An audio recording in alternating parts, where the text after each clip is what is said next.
Partie 1. La famille avant la chute. La pluie tombait doucement sur le toit d'une petite maison. Deux frères mangeaient en silence. Une table presque vide. Mais ils souriaient encore. Le grand frère travaillait jour et nuit. Il payait tout. Tout. Le loyer, la nourriture, la vie entière. Et son petit frère disait toujours « Un jour, je te rembourserai tout, grand frère. » Mais lui souriait simplement. « Tu es ma seule famille? Je n'ai pas besoin d'être payé. » Dans la pièce voisine, sa petite amie les regardait en silence. Ils n'avaient rien. Mais ils avaient encore un foyer, jusqu'au jour où tout a commencé à changer. Le petit frère rentrait tard. Très tard. Argent facile. Mauvaise fréquentation. Le grand frère voyait tout. Mais il se taisait. Jusqu'à cette nuit, la police a frappé à la porte. Ford. Ouvrez!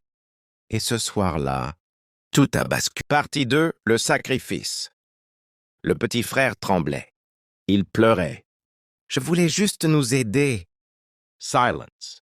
Long silence. Puis, le grand frère a pris une décision. Une seule. C'est moi qui ai fait ça. Le monde s'est arrêté. Non! Cria sa petite amie. Mais il avait déjà choisi. Parce qu'il aimait trop son frère. Pour le laisser tomber.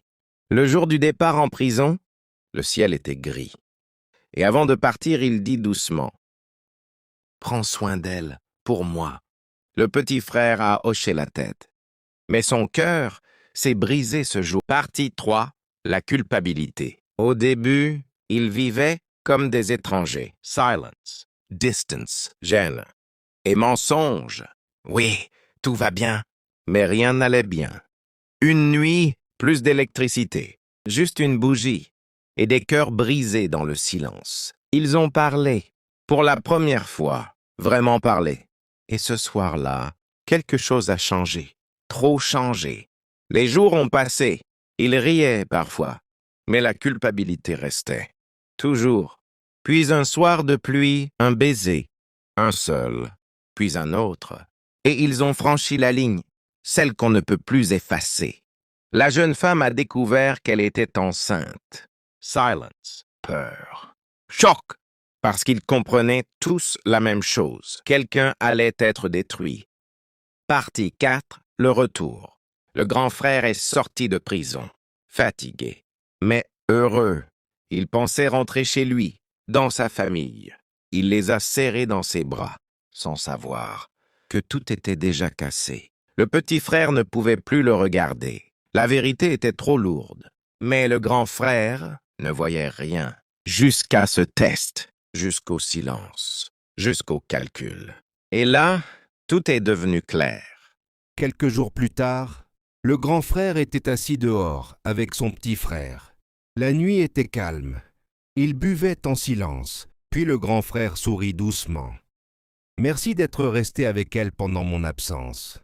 Sans toi, elle aurait été seule. » Le petit frère sentit immédiatement les larmes monter, parce qu'il comprenait qu'il était en train de détruire la seule personne qu'il avait toujours aimée. La vérité finit par exploser quelques jours plus tard. La jeune femme pleurait dans la chambre. Le petit frère n'en pouvait plus. La culpabilité le dévorait. Alors il alla voir son grand frère. Ses mains tremblaient. « Grand frère, je dois te dire quelque chose. » Le grand frère releva lentement les yeux, comme s'il savait déjà. Le silence dura plusieurs secondes. Puis le petit frère éclata finalement en sanglots. « Je suis désolé. Je suis vraiment désolé. » Le grand frère ferma les yeux, parce qu'au fond, il avait déjà compris. Pendant un long moment, personne ne parla. Puis le grand frère murmura doucement. « Depuis combien de temps vous me mentez ?» Sa voix était calme, et cette douceur faisait encore plus mal.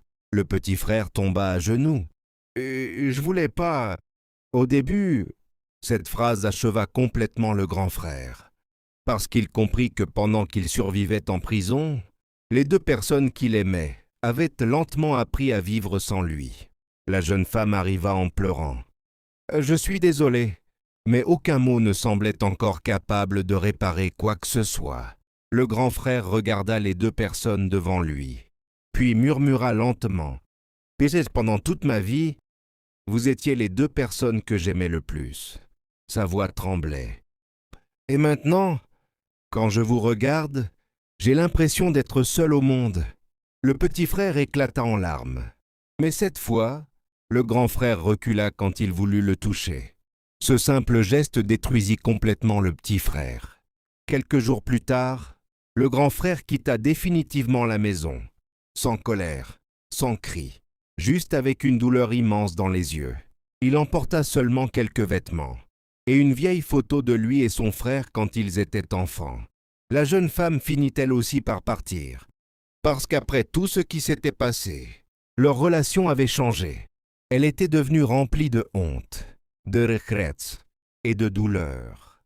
Ils avaient obtenu ce qu'ils voulaient, être ensemble, mais leur amour était maintenant construit sur les ruines de quelqu'un qu'ils avaient détruit.